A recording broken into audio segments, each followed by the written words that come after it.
¿Ya les ha parecido que está grabando? Ajá. Ya, mejor voy a comprobar. Ya, perfecto.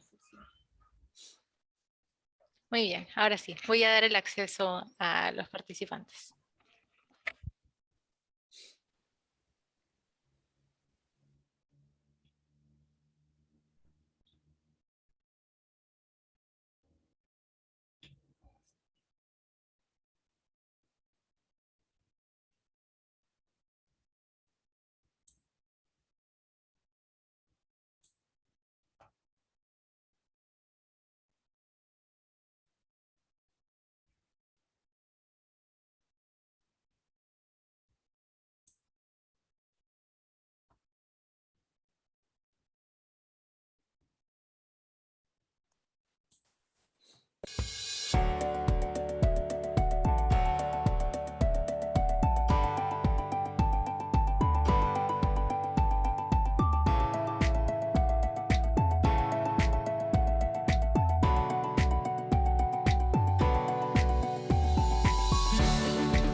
Muy buenas noches con todos y con todas. Bienvenidos y muchas gracias por asistir a la segunda charla informativa de la maestría en musicología. Yo soy Akemi Matsumura, gestora del programa. Y el día de hoy nos acompañan el director del programa, el doctor Raúl Renato Romero, y uno de nuestros queridos profesores, el maestro Alter Sadovnik.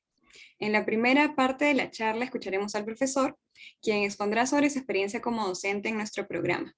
Luego de ello, yo les compartiré algunos detalles de la maestría y el proceso de admisión, para finalmente pasar a la fase de preguntas. Le doy la palabra entonces ahora a nuestro director, el doctor Raúl Renato Romero. Adelante. Muchas gracias a Kemi y muchas gracias a todos los participantes que nos acompañan esta noche en esta charla informativa de la maestría que se inicia dentro de un par de meses, en marzo, así que estamos justo sobre el tiempo y a puertas de empezar una nueva versión de este programa. Como ya lo dijo Kemi, mi nombre es Raúl Renato Romero, soy el director de la maestría. Es un programa que existe desde el año 2017, esta sería nuestra sexta edición de la maestría y año tras año hemos venido aprendiendo, hemos venido conociendo a nuevos estudiantes, consiguiendo a los mejores profesores que existen tanto en el Perú como en el extranjero a través de nuestro sistema de profesores invitados internacionales, ¿no? Que también seguramente Akemi los va a mencionar más adelante. Bueno, el propósito de la maestría en musicología es ayudarlos a profundizar sus conocimientos en la música, cualquiera sean estos, ¿no? Si son intérpretes, pues podrán avanzar un poco más en el conocimiento de sus repertorios y de los contextos históricos, ¿no? Y sociales que los caracterizan, ¿no? Y que les dan un significado. Y si son de otras disciplinas, pues también podrán profundizar un poco más el conocimiento de la música desde el campo de la disciplina que ustedes vengan, ¿no? Sea desde la filosofía, de la sociología, de la antropología, de la historia, etcétera. Y menciono esos campos porque son los primeros que me vienen a la mente, porque hemos tenido en las anteriores promociones justamente a muchos estudiantes de estos campos. Si tuviera que hacer un resumen o una síntesis de el tipo de estudiantes de la maestría en musicología nuestra, tendría que decir a grosso modo que la mitad han sido músicos, han venido desde el campo de la música, y la otra mitad han venido desde otras disciplinas, que son las que he mencionado, pero de estudiantes y estudiosos que tienen en la música su objeto y su destino principal de investigación, de estudio y de dedicación en el futuro, ¿no? Por supuesto que hay un montón de otra gran variedad de modelos de estudiantes que hemos tenido, pero si tuviéramos que hacer esa división en esos dos grandes campos, diría que vienen o músicos o gente de otras disciplinas, ¿no? Sociología, antropología, filosofía. Hemos tenido también gente graduada en biología inclusive, pero que siempre han tenido la música como un acompañante vital, ¿no? Como un acompañante que en la vida nunca los ha, digamos, abandonado y que siempre ha estado allí como diciendo, o he debido dedicarme más a la música, o debería orientar mis saberes y mi formación al estudio de la música y a la comprensión de la música, ¿no? Entonces, sean músicos o vengan de otra disciplina, van a encontrar en este programa el lugar adecuado, porque nos definimos como una maestría interdisciplinaria, ¿no? Nuestros cursos están diseñados tanto para ser dictados para un público que sepa leer partituras como para un alumnado que no, pero que igual va a poder recibir una información detallada, una información, un sistema narrativo que lo pueden entender todos, ¿no? Y nuestra bibliografía y todo nuestro contexto, el contexto teórico que manejamos es uno el cual se identifica como interdisciplinario, ¿no? Creemos que la música puede ser entendida por todos, no solamente por los músicos.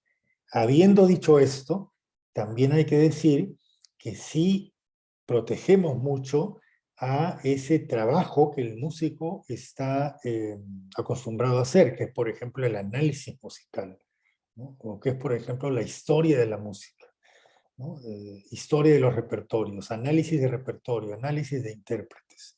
El análisis musical es un tipo de investigación que nosotros aceptamos mucho y que en muchas tesis se constituye como un centro de trabajo muy, muy importante, ¿no? Entonces, van a encontrar todo eso en el programa. Nuestros profesores son todos musicólogos graduados en universidades del extranjero principalmente. Algunos ya se están empezando a incorporar de los que se han graduado en nuestro propio programa aquí en la Católica, ¿no? Y como les digo, hay varias áreas de investigación que nosotros propugnamos. Y tengo entendido que un profesor Alter, que está con nosotros y que ahora le va a dirigir la palabra, va a mencionar a varias de ellas, así que no tengo que adelantar ninguna, ¿no? Porque él las va a explicar muy bien ahora, al igual que, que otros temas que queden por ahí rondando, que como profunda conocedora del programa, nuestra gestora Akemi, como la conocemos todos, Este, y también les voy a explicar ahora. Yo solamente quería dar unas palabras de bienvenida, ponerme a su disposición como director de la maestría. Mi correo electrónico, después, Akemi, te pido que lo escribas al final para que cualquier cosa también se comuniquen conmigo, o al correo de la maestría, al que yo también tengo acceso, y en general a cualquier profesor, ¿no? Del programa. Entonces, bienvenidos, muchísimas gracias por estar aquí esta noche, para que hagan todas las preguntas que quieran hacer después de escuchar las exposiciones de hoy, y espero que se animen y espero verlos, ¿no?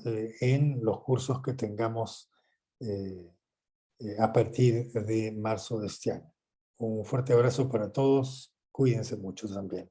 Le devuelvo la palabra a Kemi para que continúe la reunión. Gracias. Muchas gracias, Renato, por tus palabras. Enseguida, entonces, el profesor Alter nos va a dar una pequeña exposición. El profesor Alter Sadovnik es licenciado en disciplinas del arte, la música y el espectáculo por la Universidad de Bolonia, Italia, con mención en música, y magíster en musicología por la misma universidad. Es músico y multiinstrumentista. Ha formado parte de diversos proyectos artísticos en Italia y en el Perú. Adelante, profesor. Muchísimas gracias, Kemi. Muchísimas gracias, Renato. Estoy muy contento de estar aquí. Antes que todo, muchos saludos. Muchas gracias a los participantes que estén aquí. Como se ha mencionado, yo voy a profundizar un poco en todo esto de lo que es la musicología y un poco lo que hacemos en nuestra maestría. Así que voy a primero compartir una breve presentación. Mi intención es, primero, hablar un poco de musicología. Luego presentar algunos temitas, algunas cuestiones, algunas líneas de investigación, algunos campos que se trabajan, que hemos trabajado. Luego voy a mostrarles algunos materiales también de clase, de algunas investigaciones, un poco para entenderlo globalmente, ¿no? Pero quiero empezar entonces con una cita. En este caso tenemos a Sergei Rachmaninoff, que nos dice: la música es suficiente para toda una vida, pero una vida no es suficiente para toda la música. Y podríamos quedarnos aquí, ¿no? Podríamos entender e interpretar esta frase de muchas formas, ¿no? Pero, ¿qué es lo que haría un musicólogo? ¿No? Un musicólogo se preguntaría: ¿quién es Sergei Rachmaninoff? ¿Dónde? ¿Por qué diría esto? ¿No? Comenzamos a ubicar un poco un contexto, ¿no?, musical. Lo llamaríamos, pues, como dicen los manuales, postromanticismo y finales del 800, inicios del 900. Entendemos una Rusia que luego se volvería un imperio ruso en un contexto político muy interesante, donde la música es parte esencial de un nacionalismo, una identidad, ¿no? Entendemos entonces tal vez esta música de la que habla Rachmaninoff como algo más amplio, conectado con la vida, conectado con una necesidad de universalizarse, ¿no?, en algún modo, y veremos pues que es un punto de vista muy universal de la música. Y luego vamos con Jacques Natisse, que básicamente nos dice: no hay ningún modo de definir la música, ¿no? Porque las músicas se definen por sociedades, ¿no? O sea, los límites entre la música y el ruido, o la música y la no música, bien, se definen en cada sociedad, y como ya sabemos, en cada sociedad pues no hay siempre acuerdos. Por lo tanto, no hay un consenso, un acuerdo sobre qué es la música, y por lo tanto no podemos saber qué es la música. Bien, a partir de aquí, desde análisis, semiótica, semiología, acercamientos de este tipo, pues podemos preguntarnos no solo qué es la música, sino tal vez para quién es la música, por qué, desde dónde, cuándo. Y esta pequeña introducción, entonces, es un breve acercamiento pues, a un enfoque musicológico, ¿verdad? Empezar a preguntarnos cosas sobre nuestro campo de interés, que es la música. Breves definiciones a partir de López Cano, también Rubén López Cano, unos autores bastante influyentes en lo que es la investigación musical, ¿no? Que es la musicología, según la American Musicological Society, un campo de conocimiento que tiene por objeto la investigación del arte musical en tanto fenómeno físico, psicológico, estético y cultural, ¿no? Un poco cuadrado como definición. Y luego vemos lo demás, ¿no? No es una disciplina, sino una constelación, un conjunto de métodos, tradiciones, prácticas de investigación, ¿no? Vemos que investigación está ahí como palabra interesante, ya que quiero aclarar pues que investigación contrario a lo que tal vez nos enseñan, ¿no?, cuando somos más chicos. Pues no es una cosa aburrida. Investigar es algo muy interesante, e investigar en música, en musicología, quiere decir responder preguntas, hacer las preguntas y luego responderlas, indagar, ir hacia esos por qué que los demás no han hecho todavía y los vamos a hacer nosotros. Metodologías diferentes desde diferentes enfoques y campos, donde el denominador común es el interés por la música. Y acá le he hecho un gran resalto, lo he resaltado mucho porque eso es lo que nos mueve finalmente a todos los que nos dedicamos a la musicología, el interés por la música. Finalmente es una actividad académica, musical en sí misma, y es una práctica sociocultural. Pues uno de los enfoques más importantes recientes es entender que la música es sociedad, y eso nos lleva pues a temas que tienen que ver con identidad, autenticidad, patrimonio musical, etc. Bueno, acá hay algunas otras informaciones. Me quedo con esto, ¿no? El musicólogo es un agente social que colabora activamente en la transformación de su entorno. Perfiles. Lo había mencionado nuestro director Renato. ¿Quiénes son los musicólogos o los futuros musicólogos? Tenemos músicos profesionales formados en alguna especialidad musicológica, músicos prácticos, es decir, músicos que dedican su vida a la práctica, la interpretación, la composición y similares, producción musical, etcétera, que incursionan en el estudio académico de la música. Y estudio académico de la música no solo quiere decir música clásica, quiere decir estudiar la música desde la musicología, también la música popular, entonces también la música tradicional. Profesionales de otras disciplinas también son musicólogos. Otras disciplinas científicas o humanísticas que aplican sus métodos al estudio de la música. Y en nuestra lista pues tenemos sociólogos, psicólogos, médicos, antropólogos, comunicólogos, artistas de otras disciplinas, gestores culturales, periodistas, cultores y cuánto más, ¿verdad? Por ahí se mencionó biólogos, por ahí hemos tenido arquitectos también. Es todo muy, muy interesante y muy interdisciplinario. Y finalmente, ¿cuál es el arma del musicólogo? La transmisión. Transmitimos información a través del lenguaje escrito y lenguaje oral. Y esto es muy importante, ¿no? Porque una pregunta que nos hacemos mucho es, ¿necesitamos leer partituras para poder hacer musicología? Y la respuesta es no. Y tengamos presente que la lectura de partituras es un medio para transmitir información que se utiliza en ciertos ámbitos y en muchos otros no. E incluso en muchos otros la partitura es un poco nociva, ¿no? Tratamos de pensar la música andina tradicional, por ejemplo, dentro de términos de partitura clásica y no vamos a llegar a ningún lado, ¿no? Eso también ha sido estudiado a través de la musicología. Pero también tenemos soportes multimedia, audiovisuales. Por ejemplo, un tipo de tarea que hacemos mucho en el curso de análisis y crítica musical, que he tenido bajo mi cargo, pues es generar análisis aural, auditivo, audiovisual, es decir, conectar la música con lo que está sucediendo, no solo a nivel de lo que escuchamos, lo que percibimos, sino también a nivel de lo que significa, análisis semiológico, a nivel de cómo lo percibimos respecto a nuestra sociedad y asimismo a nivel de lo que nos causa un efecto, ¿no? O sea, nos preguntamos por qué escuchar algo como nos puede dar una cierta sensación, ¿no? Como un cierto miedo, o por qué cuando escuchamos se escucha bastante calmado, ¿no? Bastante diferente. Entonces, este tipo de cosas las hacemos muchísimo y claramente aprovechamos los soportes multimedia, los instrumentos y los nuevos medios para poder hacer investigación, incluso entrevistas, trabajo de campo, etc., ¿no? Finalmente, lo que le interesa al musicólogo, lo que nos interesa a nosotros, ¿no? Más que el qué, que muchas veces interesa al apasionado de música en sí, va a ver la música. Al musicólogo le interesa preguntarse, ¿cómo es que esto pasó? ¿Cómo se dio? ¿Por qué se da este fenómeno musical? ¿Dónde? ¿Cuándo? Etcétera. Bien, acá presento algunas líneas de investigación de nuestra maestría de musicología y están bastante resumidas, pero pueden ver, ¿no? En primer lugar, música, cultura y sociedad. ¿Cómo es que la música finalmente es sociedad, es cultura, es representación de un grupo que manifiesta a través de la música no solo el entretenimiento? Es más, sabemos ya a través de los estudios musicológicos bastante puntuales que en la música se encuentra la identidad de un pueblo, de una cultura, de una sociedad. Y nosotros nos dedicamos a estudiar eso. desde la música, cómo es que un poblador, cómo es que una persona de un cierto lugar entiende su realidad respecto a los demás, por ejemplo. Entonces es una línea de investigación, pero también estudiamos música académica, que llamaríamos pues música clásica, entre comillas, ¿no? Términos que nosotros los musicólogos ponemos en discusión.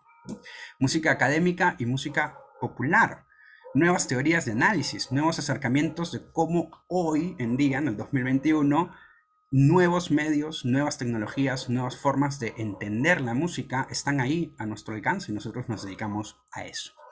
Música popular y culturas urbanas contemporáneas. Sí, nosotros somos los que estudiamos y nos hacemos preguntas sobre la música popular, sobre por qué un grupo de muchachos se juntaría en un parque a hacer una danza de otro continente, un baile coreano, por ejemplo, por qué un grupo de personas se identificaría con esto. Pero también nos preguntamos por qué una marca famosa de chocolate haría una mezcla de metal con salsa para una publicidad, ¿no? Entonces, todas estas cuestiones derivan en nuestro campo, ¿no? Música, comunicación e industrias culturales, finalmente como línea de investigación, es un campo muy importante. Está conectado pues con no solo la publicidad, el marketing, también con la gestión de la música y del patrimonio. Pues si tengamos en cuenta una cosa muy importante también, no tenemos muchos musicólogos en nuestro país. Nuestro país necesita musicólogos porque somos los musicólogos los que tenemos que gestionar la música y la cultura musical de nuestro país. Hasta el momento no se está dando de esta manera y otros profesionales muy capacitados, pero que no son musicólogos, han estado pues llevando estas riendas. Bien, y creo que es muy importante que lo sepamos.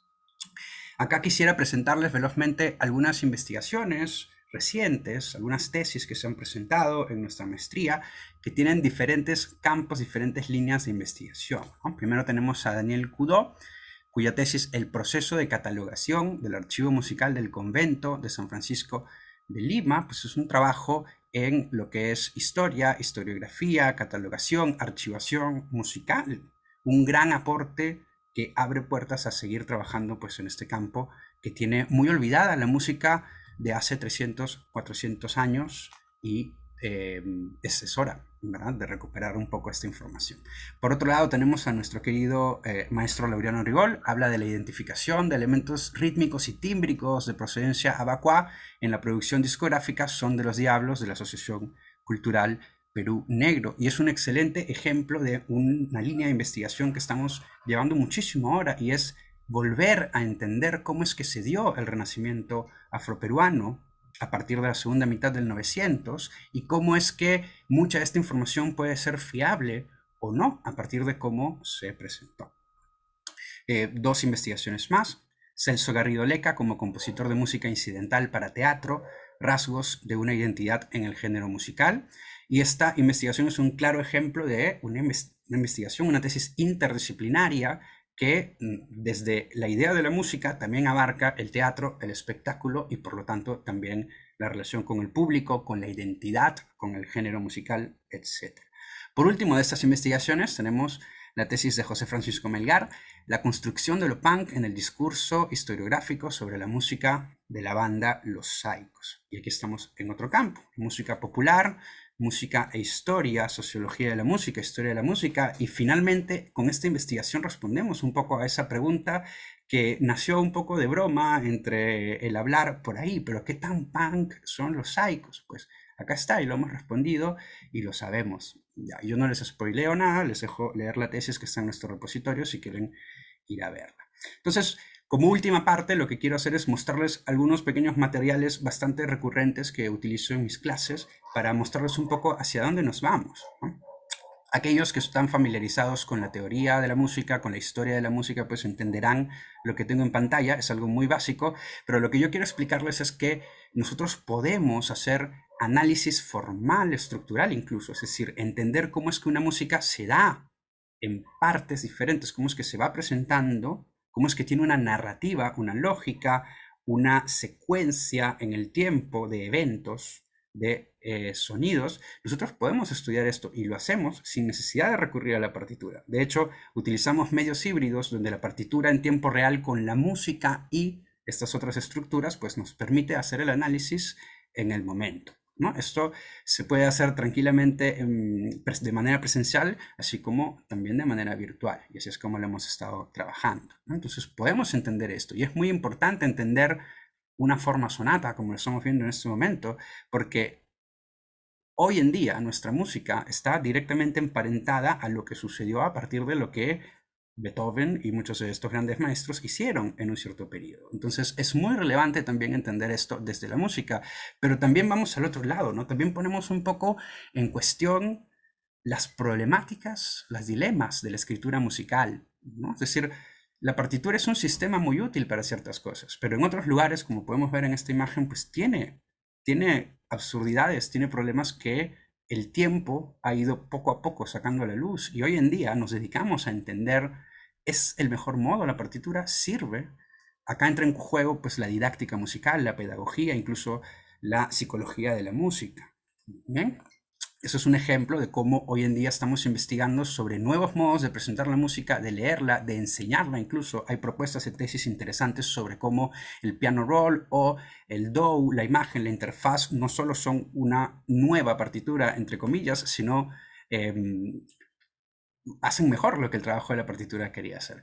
Y acá les presento algunos avances de investigación que también han hecho parte de nuestras clases, donde utilizo material de nuestro director Raúl Romero y hablamos pues de música, patrimonio, identidad, análisis musical, en este caso de música popular. Esto es chicha, es cumbia, es una música que no ha sido todavía tanto investigada, y hoy en día pues estamos también entendiendo muchas cosas.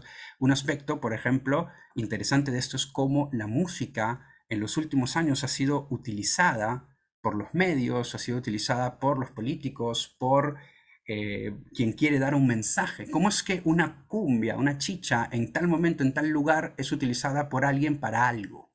Esto lo estudiamos, nos lo preguntamos y es totalmente relevante porque lo vemos hasta el día de hoy. Por ejemplo, en esta pequeña imagen pueden ver un análisis de 3 versiones de unos recientes candidatos presidenciales de un mismo tema presentado en diferentes géneros para diferentes públicos y diferentes lugares, ¿no? ¿Por qué harían un reggaeton y una música, digamos, mucho más cercana a un Wailash moderno basado en el mismo tema? Bueno, esto nos interesa muchísimo también, no solo para entender a los políticos, a quien nos manda, sino también cómo entienden ellos al pueblo a través de la música, ¿no? O sea, a su público, a los votantes, ¿no? Y acá tengo una imagen donde en una investigación mía reciente recopilo un poco lo que es el renacimiento de la cumbia en los últimos años, y se relaciona también con esto que ha sucedido pues en los años recientes. Entonces yo cierro un poco mi presentación con esta idea de el futuro de la música y la investigación musicológica en el Perú, sin más información, porque aquí es donde estamos nosotros, ¿no? Aquí es donde nos insertamos, aquí es donde nuestra maestría piensa presentar, piensa formar estudiantes para que nos dediquemos a estos temas, ¿no? Géneros musicales, si es que somos músicos, somos apasionados de música o queremos estudiar música. Géneros musicales, no solo vemos todos los géneros musicales, vamos más allá, hablamos de música de videojuegos, música de cine, música, como hemos visto, de jingles, música de campañas políticas. Nos preguntamos por qué el tumpa tumpa del reggaetón hace bailar, por qué la cumbia tiene esta cosa que se mezcla también con lo otro, por qué la chicha es chicha, por qué mezcla rock con huayno, con estos otros ritmos. ¿Cómo es que se dan estas cosas? Nos interesa muchísimo, pero nos interesa también mucho la música clásica. Estudiamos lo afroperuano, lo criollo, etc. Bien, y a partir de ahí, como hemos mencionado, una serie de materias pues, que se conectan con la musicología, derivan en este campo bastante interdisciplinario y amplio que espero haber podido ilustrar un poco, explicar, y voy a estar muy contento de poder responder cualquier pregunta que tengan. Muchas gracias. Muchas gracias, profesor Alter, por su gran exposición que ha aclarado, espero, muchas de las incógnitas de nuestro público, si es que todavía tenían algunas preguntas sobre qué es la musicología, qué abarca, cuáles son los métodos, también las pueden dejar en el chat y las resolveremos hacia el final de la charla, ¿sí? Muy bien. Por mi parte, entonces, voy a pasar a exponerles sobre nuestro programa de maestría. Es la parte no tan interesante como la de Alter, pero sí bastante necesaria para todos aquellos y aquellas que estén interesados en inscribirse a nuestro programa este año. ¿Sí?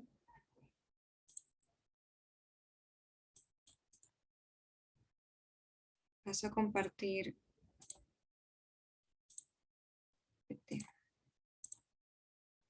¿Listo? Todos pueden ver, ¿verdad? Muy bien. Bueno, comenzamos entonces por el plan de estudios. Recuerden que pueden revisar toda esa información en la web, pero para graduarse necesitan 48 créditos, de los cuales 36 son obligatorios y 12 son electivos. Hay 4 niveles, 2 años, 4 niveles, es decir, 4 semestres que están divididos, están puestos en 2 años de estudios. Esto es una situación ideal porque pueden llevar la maestría hasta en 6 años, ¿sí? Nuestros horarios son siempre de 6 a 9 de la noche. Cada curso corresponde a un día a la semana de clase sincrónica. Es decir, si ustedes se matriculan solamente a un curso en un semestre, solo tienen que asistir a la clase sincrónica de 6 a 9 uno de los días a la semana. Si se matriculan en 5 cursos, ya tienen una clase de lunes a viernes, digamos, ¿verdad? Sí, también es importante recordarles que una vez que son parte de la escuela de posgrado, alumnos de la maestría en musicología pueden llevar como cursos electivos cualquier otro curso de cualquier otro programa. Muchos de nuestros alumnos y alumnas llevan cursos, por ejemplo, desde escritura creativa o algún curso en estudios culturales, en antropología visual. Vamos a hablar también de repente de algunos perfiles de alumnos que tenemos, porque muchos, yo diría que todos son bienvenidos, algunos tienen mucho interés por la docencia en música o en algo relacionado a las artes, y llevan algunos cursos selectivos en la maestría en educación o en tecnologías de la información en educación.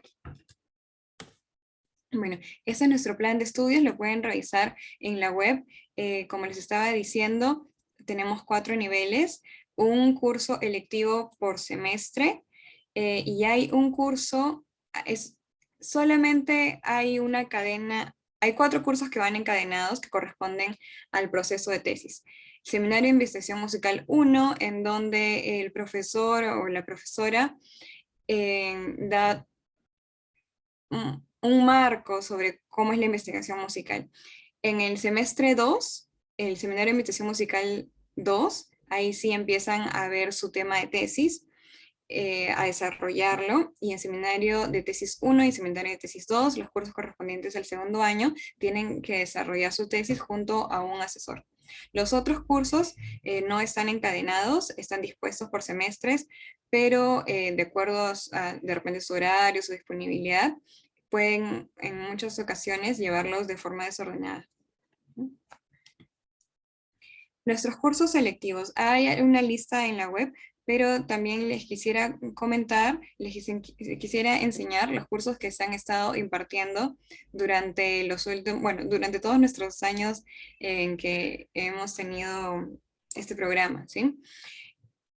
Pueden ver esa lista y contarles, por ejemplo, que en el 2021-2, el profesor Julio Mendivil de la Universidad de Viena fue quien tuvo a cargo el curso de temas en musicología 3, seminario de etnografía musical, ¿sí? Y después tratamos de derrotar algunos cursos que son más o menos, que vemos que son de interés de nuestros alumnos. Acá podemos conocer a algunos de nuestros docentes, el maestro Aurelio Tello, la doctora Zoila Vega, el doctor Rodrigo Chocano, el doctor Renato Romero, que ya lo conocieron, la magíster Ania Paz, el maestro Walter Sadovnik, que está hoy con nosotros, y la doctora Gisela Canep. También hemos tenido ponentes y profesores internacionales, acá también los pueden ver. En 2020 de repente tuvimos una pausa, ya sabrán por qué, de repente todo el paro que nos trajo un poco la pandemia, pero como les estaba contando, en el 2021 participó como docente de nuestro programa el doctor Julio Mendivil. ¿sí? Pero los años anteriores tuvimos a todos estos profesores. Me parece que muchos de ellos dieron más de una conferencia, asesorías a nuestros alumnos, participación en clases. Entonces, una vez que son también alumnos y alumnas de nuestra maestría, también tienen esta oportunidad de establecer contacto, conversar sobre sus proyectos con alguno de estos profesores, que siempre tratamos de tener 1 o 2 al año.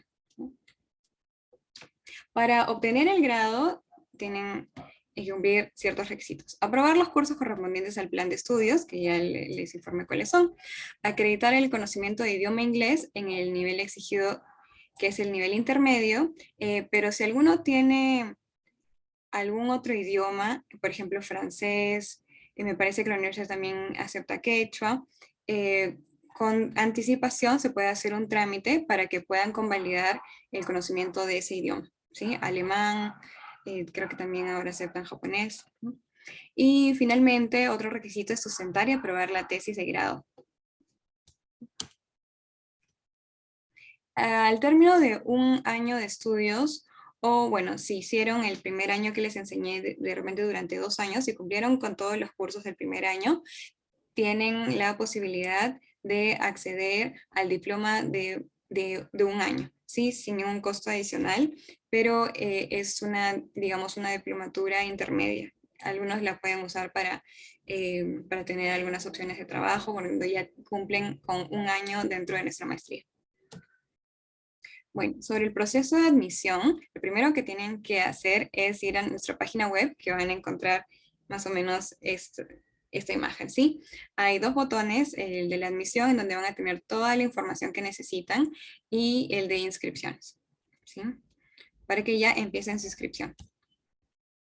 Los requisitos que necesitan, hay 3 tipos de postulantes. En los 3 casos necesitan su CV, y su documento de identidad o carnet de extranjería o pasaporte y una fotografía. Si son graduados PUC, esos son los únicos documentos que necesitan, ya, nada más. Si son egresados, tienen bachiller de otra universidad peruana, aparte de esos 3 documentos necesitan copia del grado fedateada por la universidad de origen, o si ya está registrada en SUNEDU, solamente el print, la captura de pantalla del registro de su bachiller en SUNEDU.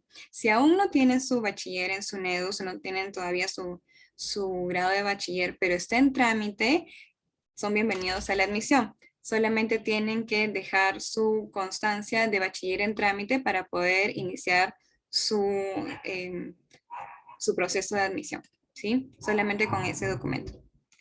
Y en el caso de que sean alumnos extranjeros o que se hayan graduado de una universidad en el extranjero en el bachiller, también necesitan o el print de SUNEDU, en donde su bachiller ya esté bajo la legislación peruana en SUNEDU, o también copia del grado fedateada por la Apostilla de la Haya o el Ministerio de Relaciones Exteriores. Para pasar por el proceso de admisión, tienen que cancelar una cuota de 350 soles luego de que ya subieron todos sus documentos, ¿sí? Si son egresados PUC, están exonerados de este pago, ¿sí? Así que si hay algún egresado PUC aquí, solamente tienen que subir esos 3 documentos y ya empieza su proceso de admisión. Luego del pago, hay la aplicación de la evaluación de competencias académicas para el posgrado ECAP, que se aplicará de manera virtual. Todo este proceso va a ser todavía virtual en el 2022. Este año hay una modificación en el ECAP porque en años anteriores para postulantes a la maestría en musicología necesitaban pasar por unos exámenes también de razonamiento matemático y razonamiento verbal, pero este año solamente necesitan el de razonamiento verbal, que en realidad es de comprensión lectora, ¿sí?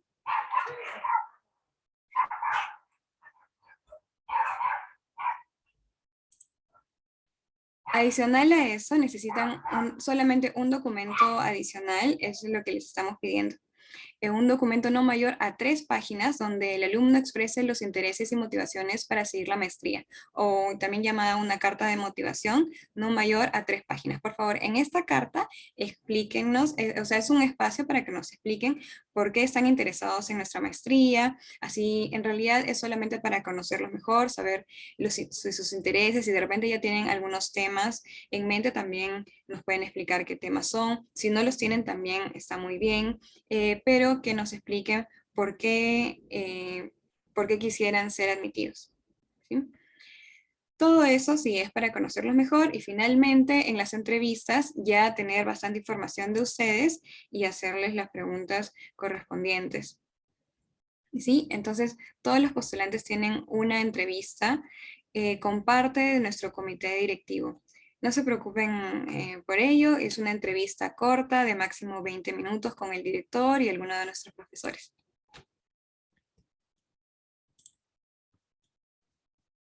Bien, entonces la evaluación está basada en esas 3 partes, ¿no? La calificación del expediente, la entrevista y la carta de motivación.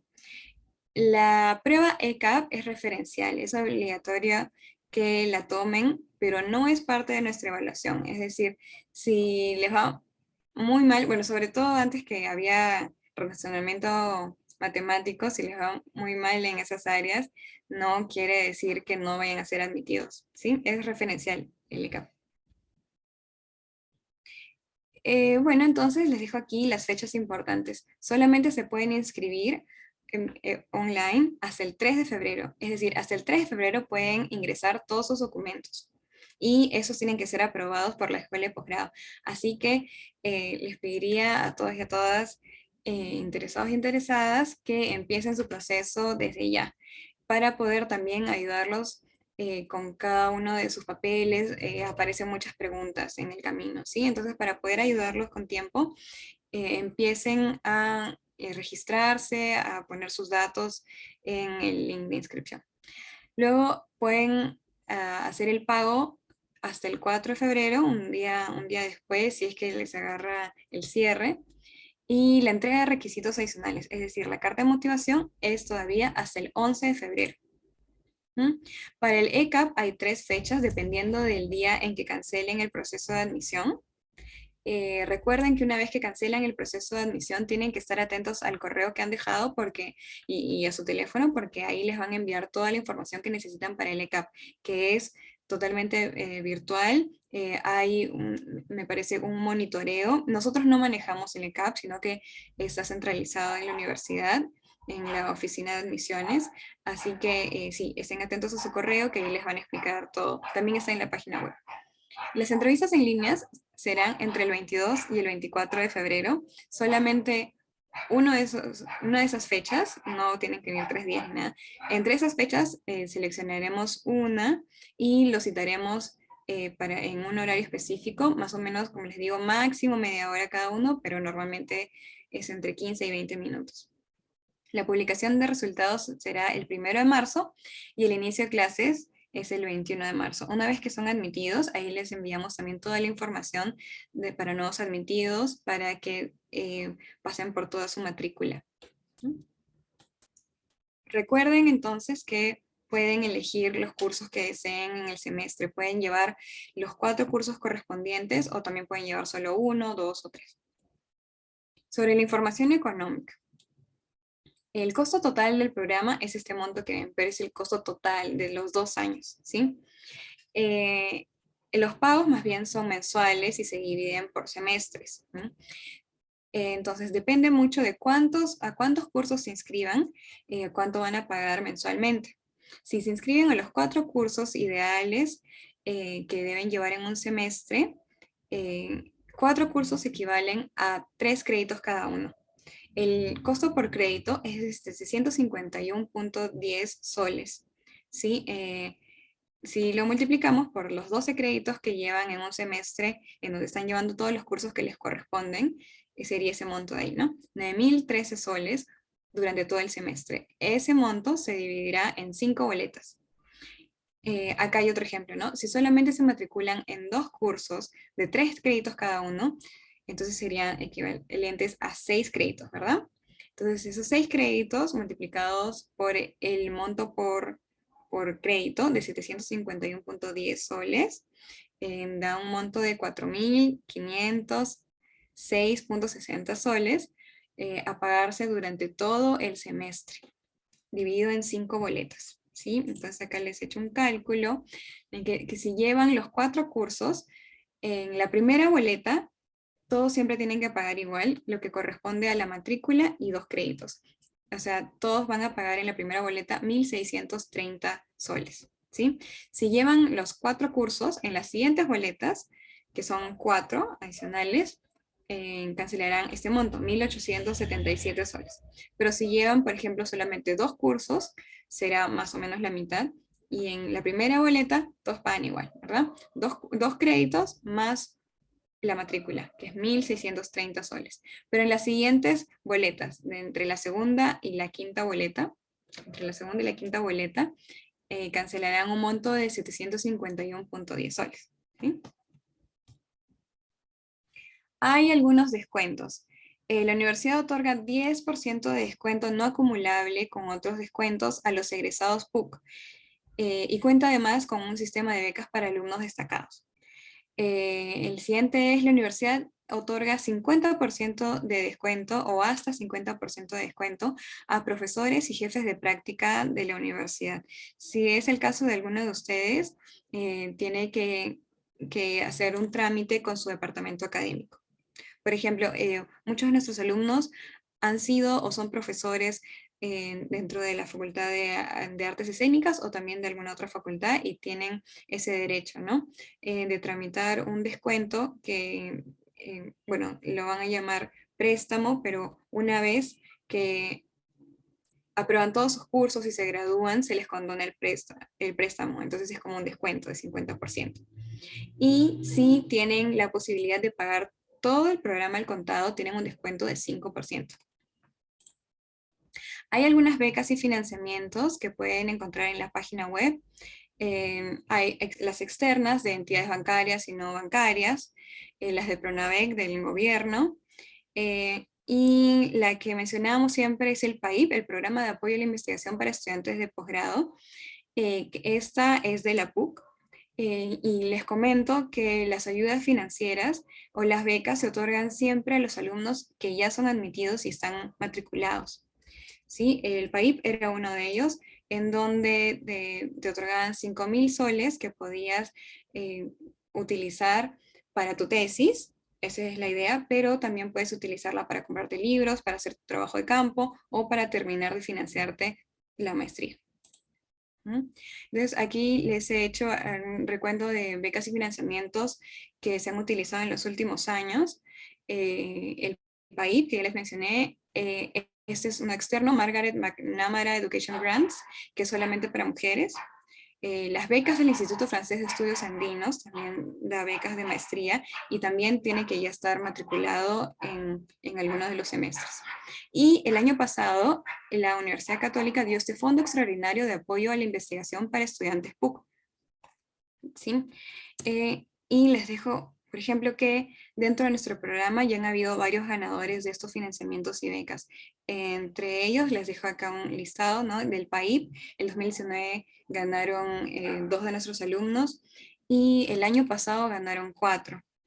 También este número se debe, también se debe a que en muchas ocasiones los alumnos no llegan a la fecha y no postulan. Así que de vez en cuando les mandamos recordatorios o los anuncios, pero sí, es la iniciativa de cada alumno poder postular algunas de estas becas y financiamientos.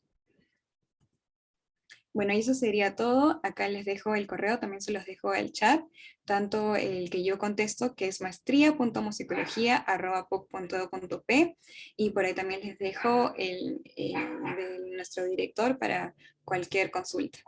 Sí, entonces ahora por favor pasamos a las consultas, preguntas que tengan tanto para el profesor Alter Sadovnik o como para mí, si quieren conversar de algún asunto del programa y la admisión. Antes de las preguntas, vea que para que vayan pensando en sus preguntas, teníamos un video testimonio de una de nuestras alumnas, ahora ya egresada, ¿sí? Adriana, que nos está ayudando, por favor.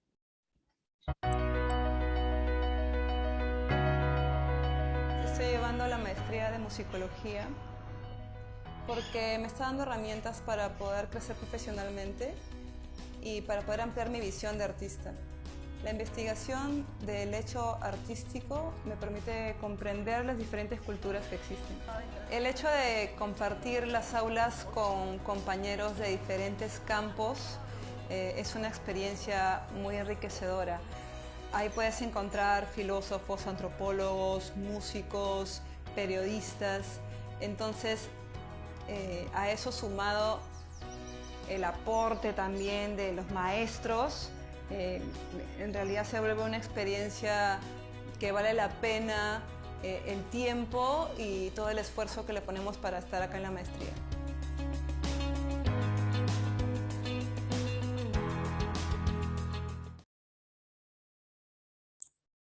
Muchas gracias, Adriana.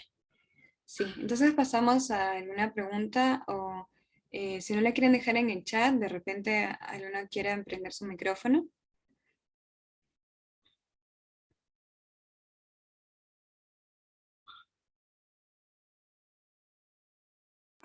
¿Me permito intervenir mientras están Sí, claro. generando sus nuevas preguntas? Quería nuevamente recordar una cuestión muy importante, ¿no? Una pregunta que generalmente nos hacen, ¿no? ¿Necesito leer música?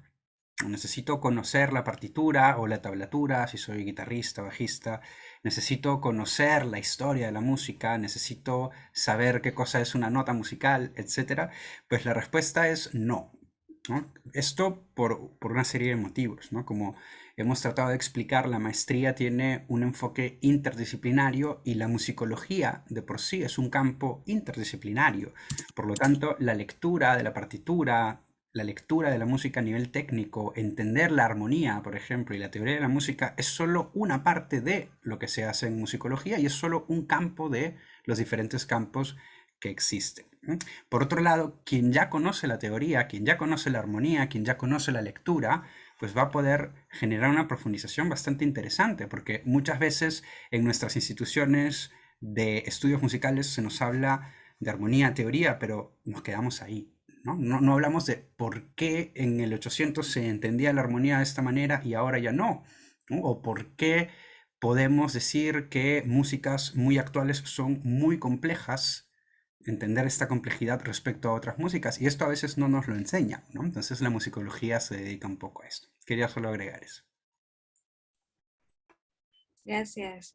Yo tengo una pregunta de repente para el profesor. ¿Hay algunos temas que en la actualidad sean, digamos, más necesarios como objeto de estudio? ¿O hay algunos temas de tesis que usted recomendaría? Como que algunos vacíos en los estudios actuales de música peruana. Excelente pregunta, muy amplia. La respuesta voy a tratar de condensarla. Yo diría que partimos de la premisa que mencioné hace un rato, y es que nuestro país necesita musicología. La mayor parte de los acercamientos, los enfoques, los estudios, las leyes, las gestiones que se han dado en lo que es la música en nuestro país no han sido vistas desde la musicología y por lo tanto pues no han tenido en consideración muchas cuestiones de identidad, de autenticidad. Por ejemplo, en todos los casos o en la mayoría de casos de patrimonialización de la música en nuestro país, pues han habido invisibilizaciones que se han dado, puesto que no se ha puesto la luz, ¿no?, en cómo ciertas comunidades pueden verdaderamente identificarse con ciertas cuestiones, o al contrario, ¿no?, como muchas veces una idea de una tradición musical se impone, invisibilizando pues otras cuestiones que están en otros lugares, ¿no? Pero también cité, por ejemplo, los estudios que se hicieron en el siglo pasado desde estudios de cultores, desde el folclore musical, que son estudios riquísimos, necesarios para nosotros, pero que tal vez no todos se dieron con un enfoque científico, con un enfoque que pasa por estudio de fuentes, por un estado del arte, que es lo que nosotros hacemos en investigación. Y por cierto, no lo mencioné, pero también en los cursos de seminario de tesis nosotros aprendemos qué cosa es una estructura de una tesis, cómo es que se presenta una pregunta, cómo es que se plantea un problema, ¿no? Cómo es que desde, por ejemplo, mi interés hacia cómo la música indie, o sea, estoy citando una tesis, ¿no? Cómo le interesa hacia la música indie pop peruana de los últimos 5 años, cómo es que eso luego puede llevarse a la percepción de la gestión, de la emoción, cómo es que una persona puede a través de esa música sentirse mejor en un utilizo consciente de esta música, ¿no? Entonces, aprendemos a que esta duda se transforme en una investigación, se transforme en una búsqueda de el material.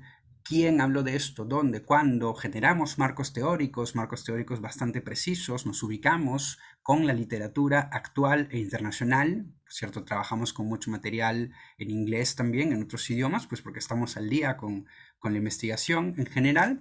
Entonces, eso es otro lugar, ¿no? Pero agrego otra cosita más, ¿no? Por ejemplo, hay mucho interés en desde el análisis cómo se llega a la interpretación musical. Muchos de nuestros músicos que estudian musicología, a partir de nuestro programa es que comienzan a entender mejor el repertorio, comienzan a verlo desde otros ojos. Entonces tenemos también propuestas de investigación donde se reformula la misma idea de cómo es que un repertorio se da, ¿no? Y tenemos nosotros el caso muy puntual en nuestro país en que el repertorio no ha sido correctamente estudiado, es decir, nosotros recibimos repertorio de otros países, tenemos costumbres todavía de repertorio de otros países, pero no tenemos repertorio, por ejemplo, de música latinoamericana en programas de estudios, no solfeamos con música nuestra, ¿no? Por ejemplo.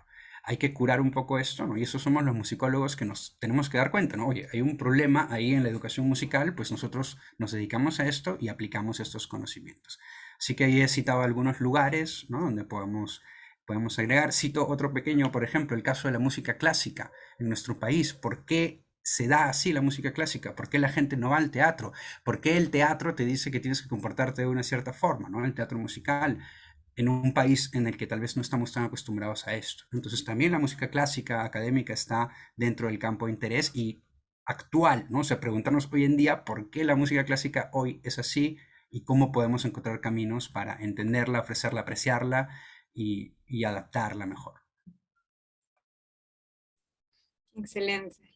Tal vez yo quería agregar sobre la parte administrativa algunas preguntas usuales. Es que quiero que quede claro que el 2022 todavía seguimos de forma virtual, ¿sí? El 2023, bueno, ya veremos, pero en el caso que hayan alumnos y alumnas que provienen o vivan en otras provincias que no sean Lima, no se preocupen que no los vamos a dejar con el problema, digamos, ¿no? Vamos a ver alguna forma de que puedan seguir estudiando a distancia. Pero en el año 2022 vamos a seguir siendo virtuales. Hasta ahora lo que nos gustaría hacer es alguna reunión o alguna sesión dentro de los cursos que pueda ser presencial y de forma no obligatoria, ¿no? Para que los que no viven en Lima no tengan esa prisa por tener que venir a su curso obligatoriamente, pero sí nos encantaría y son muy bienvenidos porque creo que también nos hace falta a todos como que tal vez conocernos en la presencialidad, pero ya se les estará avisando con tiempo, ¿sí? Así que en el 2022 seguimos siendo virtuales y si son de otros lugares que no son Lima, aprovechen todavía. Tal vez, sí, está interesante lo que está diciendo el profesor Alter. Hay esas dudas de cómo hacer una tesis, ¿no? Si es que en pregrado no aprendí a hacer una tesis. Por mi parte también quería aclararles eso, ¿no? Que a partir del segundo año van a tener un asesor con quienes se pueden encontrar, bueno, entre el asesor y el alumno organizan sus fechas de encuentros y sus revisiones, pero idealmente sería como que 1 hora a la semana para que puedan avanzar su tesis. Y si ya están pensándola desde el primer semestre, en donde estoy segura que varios de sus cursos los van a incentivar bastante, a encontrar un tema, a concretar su proyecto, a plantear su pregunta, pueden ir avanzándola desde el primer año si desean, ¿no? Y de la mano de los profesores y también en el segundo año de su asesor. ¿Sí? Sí, a esto quería agregar una pequeña información, ¿no? Esta cosa de la tesis, ¿no? Puede dar miedo siempre cuando hablamos de la tesis. Desde el semestre 1 estamos pensando en la tesis, ¿no? Pero esto es porque, primero que nada, pues porque el programa culmina con la presentación de esta investigación, pero la tesis está acompañada por el grupo de profesores, como había mencionado aquí, asesores, asesoras, que tienen amplia experiencia en lo que es asesoría de tesis, y sabemos un poco todos es que el proceso más difícil es tal vez ese traducir esta pasión que tenemos en el estudiar algo que nos gusta en esa escritura, ¿no? Pero es un proceso que está acompañado y que yo les aseguro que no es o no debe ser para nada ni aburrido ni opresivo. Es más, la tesis queremos que sea muy personal, muy pasional. Yo recomiendo siempre que sea este trabajo de investigación sobre lo que más les apasiona, ¿no? Entonces, si toda su vida les ha apasionado la música cumbia y no pueden dejar de bailar un cumbión cuando lo escuchan, ¿por qué no investigar sobre eso, ¿no? ¿Por qué no investigar por qué efectivamente la cumbia, por ejemplo, tuvo una pegada en un cierto momento, o por qué tuvo una cierta importancia aquí, o por qué todavía la escuchamos, etcétera, ¿no? Y cosas de este tipo, muy personales. Sí, y como ya les habíamos dicho también, nuestra maestría apuesta bastante por la interdisciplinariedad, y no solamente por eso, sino también por la diversidad de temas, porque son muchos los temas en donde aún no abunda, digamos, la información, el conocimiento y la investigación en nuestro país.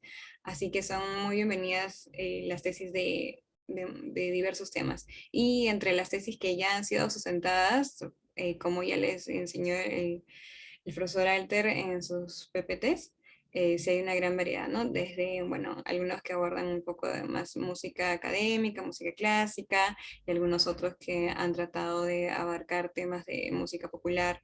Y bueno, había una muy interesante sobre el archivo musical, ¿no? Como este proceso de selección y archivación de textos musicales, digamos.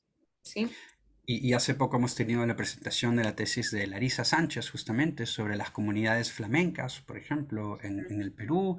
Se están por presentar tesis sobre, justamente hemos hablado de la música indie folk, sobre incluso investigaciones de campo, cómo es que una fiesta como una Herranza de Santiago en el Mantaro se da durante el COVID, ¿no? Cómo es que cambian estos procesos, cómo es que reaccionan las personas.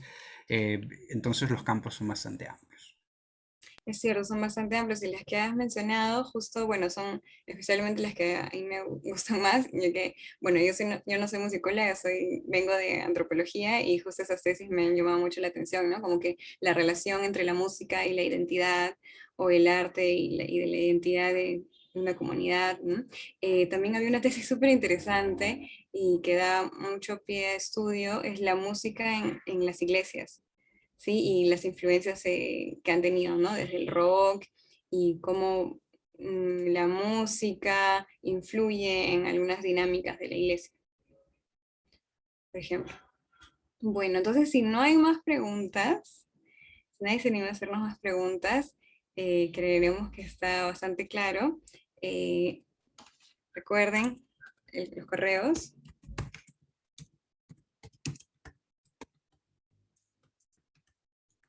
Lo dejo. Maestría.musical. ¿Sí? Pueden escribir ahí, con algunos de ustedes que están presentes ya hemos tenido contacto, así que siempre estoy para responder sus preguntas y ayudarlos en el proceso. Sí, muy bien. Acuérdense, por favor, de empezar su inscripción mañana, mañana mismo, porque hay varias partes, ¿no? Y quisiera ayudarlos a todos y a todas. Si no hay más, Muchas gracias y esperamos vernos en las entrevistas de admisión. Muchas gracias por estar aquí con nosotros. Hasta luego. Hasta luego, muchas gracias. Gracias, Adriana. Muchas gracias.